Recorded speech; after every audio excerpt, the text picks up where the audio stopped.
Como ya decía Aristóteles, el hombre es un ser social por naturaleza. Necesitamos de los otros para sobrevivir.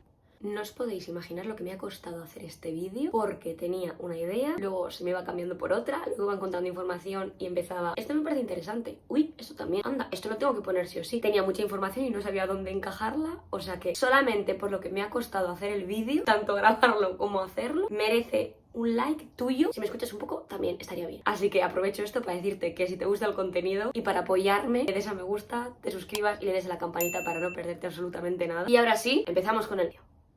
Muy buenas a todos y a todas, soy Carolina Pérez, psicóloga sanitaria aquí en Cantabria, y hoy vamos a hablar sobre qué es socializar, por qué es importante, qué beneficios tiene y algunos ejemplos bastante interesantes que yo creo que os van a gustar. Vale, lo primero de todo, si vamos a hablar de socializar, tenemos que saber qué es la socialización o sociabilización, una definición exacta de esto. Y bueno, pues como tampoco hay una oficial como tal, yo os he traído tres que tienen que ver unas con las otras, pues así os podéis hacer una idea vosotros y vosotras sobre qué es este concepto. Una de ellas es el proceso por el cual los individuos incorporan normas, valores, roles, actitudes y creencias a partir de un contexto sociohistórico en el que se encuentran a través de diferentes agentes de socialización. ¿Estos agentes qué son? Bueno, pues podrían ser, por ejemplo, la familia, la escuela, los medios de comunicación, nuestros amigos, la religión, las actividades de ocio y las diferentes instituciones educativas por las que la persona va a pasar durante el resto de su vida, así como los trabajos. Otra definición sería el proceso por el cual los individuos adquieren, interiorizan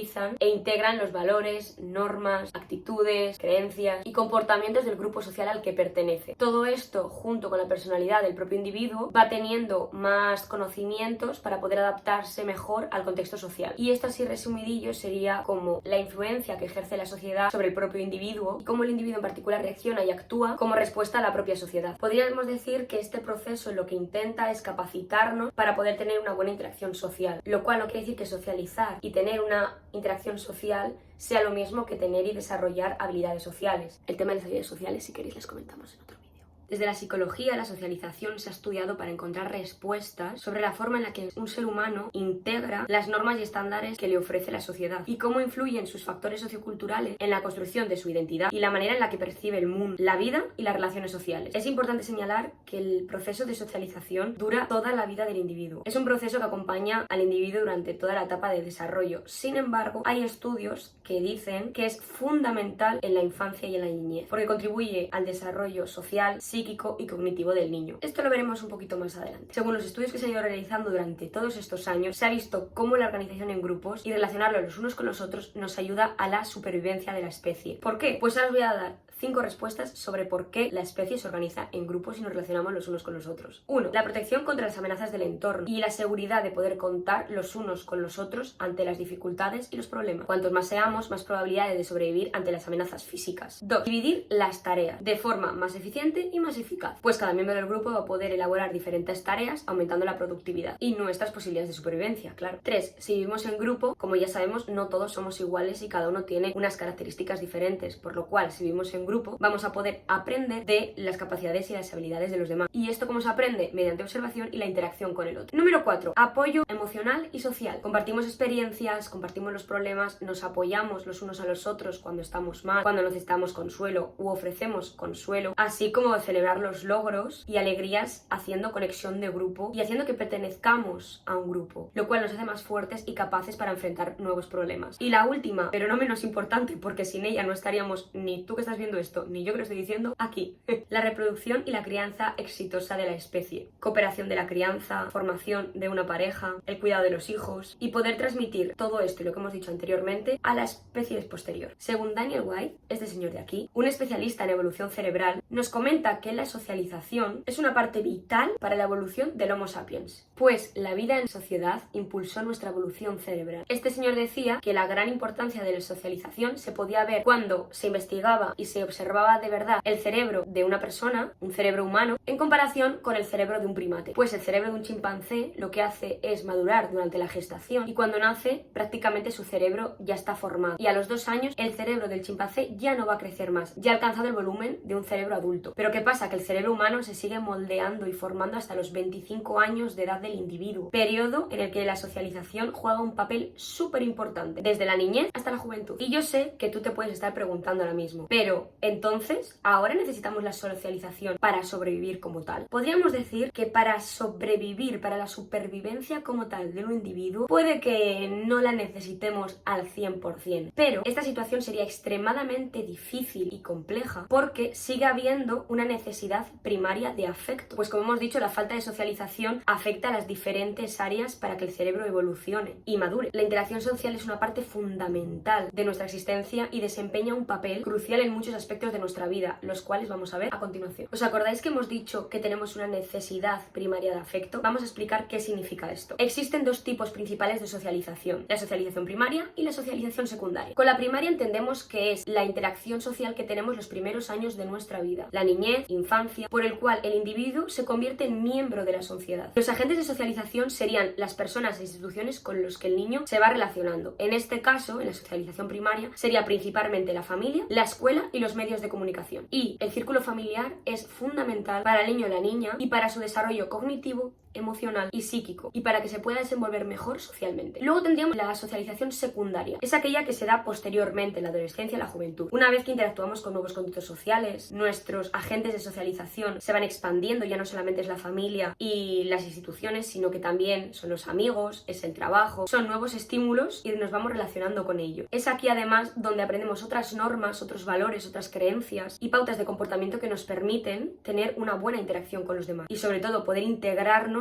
en la sociedad. Existe una correlación muy fuerte entre ambos, pues las bases y cimientos de la socialización primaria nos va a servir de mucho para que haya luego un desarrollo de una buena socialización secundaria. Pues si yo soy pequeño o pequeña y no he interiorizado bien ciertas normas, no he podido interactuar con mis padres, con unos cuidadores, con alguien que haya sido una fuente de afecto para mí, según vaya creciendo y vaya interactuando con los demás, voy a tener carencia y me va a costar más subsanar y poder tener una integración normal y adecuada al grupo. Antes os he comentado que íbamos a hablar sobre la importancia que tiene la socialización en la infancia para que podáis entender bien el papel que juega en nuestra vida los primeros años cuando vamos interactuando con el entorno y vamos creciendo y necesitamos de otros para poder tener una buena capacidad y salud cognitiva, emocional, psicológica. Como ya os he dicho antes, la socialización dura toda nuestra vida, pero la infancia es un momento importantísimo para un buen desarrollo en el futuro. Vamos a ver 5 puntos importantes de por qué la socialización en la infancia es necesaria. Número 1. La interacción social ayuda a desarrollar capacidades emocionales, poder comprender, regular, expresar nuestras emociones, pero también entender y empatizar con las emociones de los demás. De esta forma vamos a poder tener y establecer vínculos afectivos. Número 2. Desarrollo del lenguaje y la comunicación. Aprendemos a hablar, a escuchar, a comprender y a utilizar el lenguaje tanto verbal como no verbal. A partir de los 3 años avanza mucho el desarrollo del lenguaje, habilidades y conductas sociales. El niño o la niña comienza a tener un rol mucho más activo en la interacción, tanto con compañeros como con la familia, con profesores, y empiezan a buscar el reconocimiento social. Se ha visto la importancia de los vínculos afectivos porque su carencia o disminución en la niñez puede afectar a las áreas psicoemocionales del niño. Número 3. Aprendizaje social y de la cultura. La socialización permite que los niños aprendan y reconozcan normas, valores, creencias de la sociedad a la que pertenece. Esto como lo hace mediante observación, imitación y participación en la interacción social. Y súper importante, ayuda a comprender el lugar que ocupa dentro de dicha sociedad. Desarrolla un sentido de identidad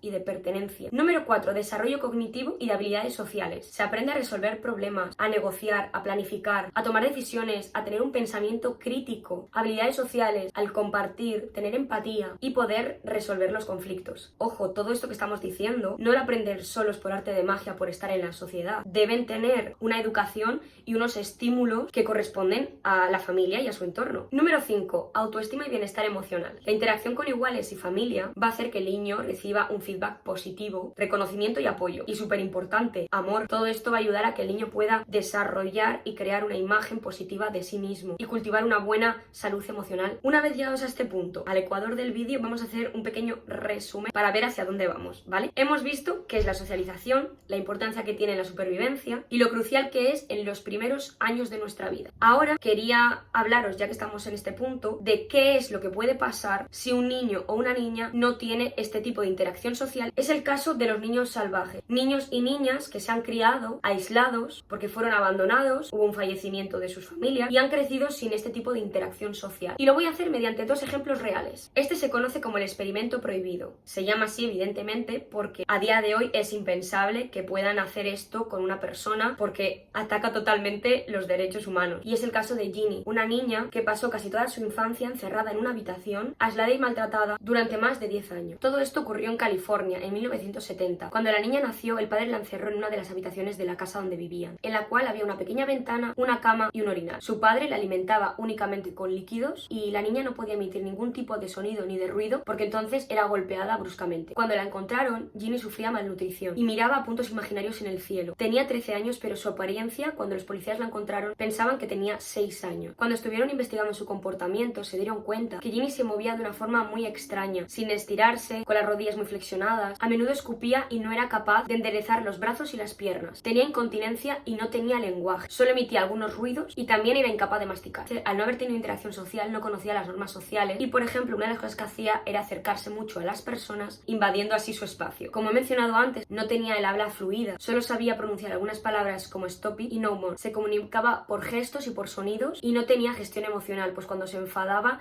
escupía o se autolesionaba. Sí es cierto que comenzó a tener avances bastante rápido y comenzó a utilizar el inodoro y a vestirse ella sola, pero le costaba mucho aprender el lenguaje. Algo bueno que tenía Ginny, a pesar de todo lo que había pasado, es que era una persona muy curiosa y le gustaba mucho explorar el espacio. Aunque intentaron estudiar bastante lenguaje con ella, se dieron cuenta de que no era capaz más de repetir alguna palabra, algún sonido, pero no era capaz de conseguir una sintaxis y una gramática en el lenguaje. Con este caso también se intentó investigar cuál era el papel más importante para el desarrollo del lenguaje, si la genética o el medio ambiente. Este es el primer caso en el que vemos la importancia de la interacción social para poder tener una salud y desarrollar unas buenas áreas psicológicas y emocionales. El otro caso del que os quería hablar es el caso de Víctor. Sus primeros años de vida se encontró aislado, sin personas cercanas con las que poder interactuar. Cuando lo encontraron, se fue a vivir con un doctor que le intentó ayudar a desarrollar ciertas habilidades y con su ama de llave. Aquí sí que podemos entender que tuvo una socialización secundaria, pues aprendió a vestirse, a entender normas y reglas sociales, también aprendió a comer sentado en una mesa con una cuchara, incluso llegó a llevarle el bastón y la chaqueta al profesor cuando éste se iba a ir. Digamos que empezó a interactuar y a formar parte de una sociedad. Cuando lo encontraron, Víctor solamente emitía sonidos, ruidos y no hablaba. Posteriormente, con la ayuda del doctor, sí que es verdad que podía hacer algún ruido y emitir algún sonido más concreto para pedir algo que él quería, y llegaron a la conclusión que el no tener un lenguaje era debido al aislamiento que había vivido y que al no poder tener un contacto con personas no pudo desarrollar la capacidad de escuchar, de hablar y desarrollar su aparato fonatorio y adquirir una lengua. Una vez vistos estos ejemplos, ¿qué carencias podemos ver en ambos casos? Vamos a verlo. Todo esto ocurre por no haber podido adquirir conocimientos y habilidades que permiten el correcto desarrollo del niño dentro de la comunidad. Lo primero que podemos ver es la falta de socialización. Es verdad que tanto Ginny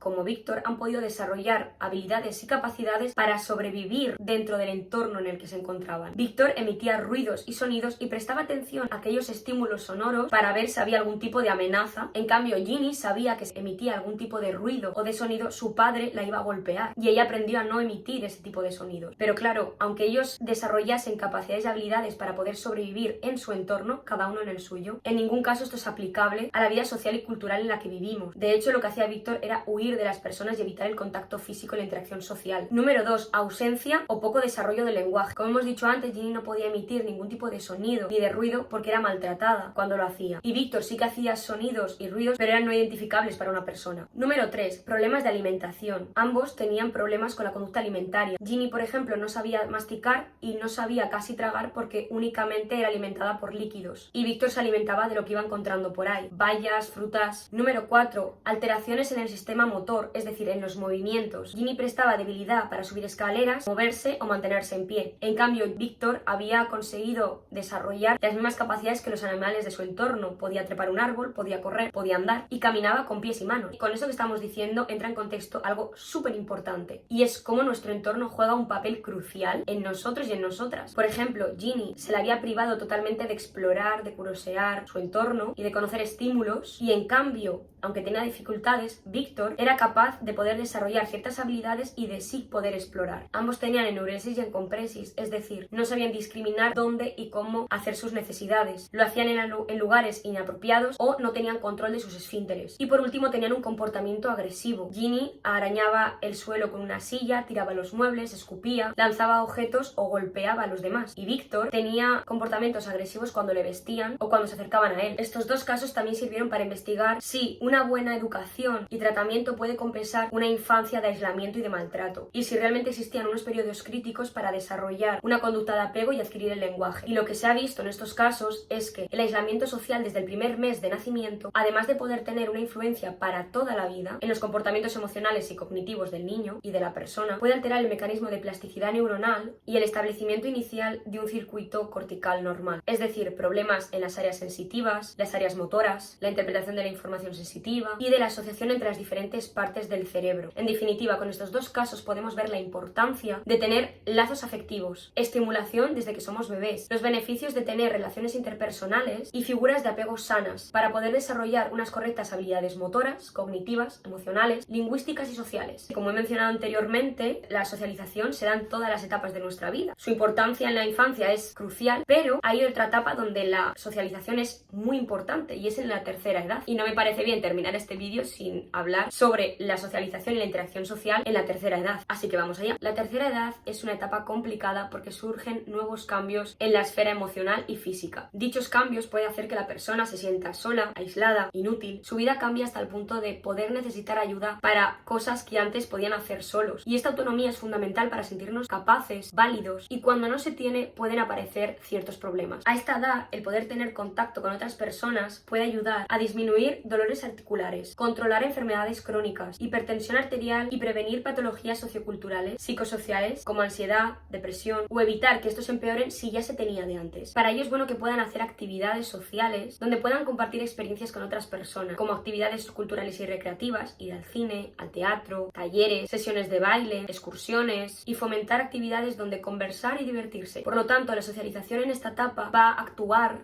como factor protector de nuestra salud. Fomentar actividades donde puedan sentir cierta autonomía, sentirse útiles y que su círculo no se reduzca única y exclusivamente a la familia. De esta forma pueden mantener una buena autoestima y autonomía para mejorar su calidad de vida, favoreciendo un envejecimiento activo y feliz. Para terminar, quería decir que es importante entender que cada persona tiene diferentes necesidades y preferencias en términos de socialización. Mientras que algunas personas pueden disfrutar en mayor grado de la independencia y de la soledad, otras pueden necesitar una interacción mucho más frecuente para mantener su bienestar emocional y mental. Y hasta aquí el vídeo de hoy. Espero que te haya gustado, que lo hayas disfrutado, que hayas aprendido por lo menos un poquitín, que te haya resultado interesante. Si es así, por favor te pido que le des a me gusta, que te suscribas, le des a la campanita. No os lo voy a dejar por aquí, pero en la cajita de descripción os voy a dejar links sobre la bibliografía de donde he sacado toda la información para que podáis ver que es real, que no me lo he inventado, y si queréis seguir curioseando la tenéis por ahí. Como ya sabéis, si queréis comentarme algo lo podéis dejar en los comentarios, en mi Instagram, que os lo dejo por aquí. Una semana más, ha sido un placer estar aquí con vosotros y con vosotras. Como siempre os digo, os apapacho muy fuerte, buenas semanitas y nos vemos en el próximo vídeo. ¡Adiós!